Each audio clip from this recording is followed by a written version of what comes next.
பிரபஞ்ச ஆற்றல் ரொம்ப ரொம்ப சக்தி வாய்ந்தது. இந்த ஆத்மா என்ன பண்ணணும்னு நினைக்குதோ, ஆத்மா ஆத்மா சொல்லும்போது எல்லாரும் நினச்சிப்பாங்க இறந்த பிறகு தான் ஆத்மாவா மாறுறாங்க அப்படின்னு கிடையாது.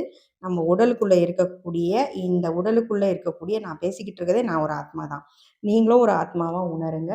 ஏன்னா ஆத்மாவா இருக்கும்போது தான் நம்ம சில விஷயங்கள ரூபத்துல இருக்கும்போது தான், இது நல்லதா? இது தீயதா? இத பண்ணலாமா? இத பண்ணக்கூடாதா? அப்படின்னு சிந்தனை பண்ண முடியும்.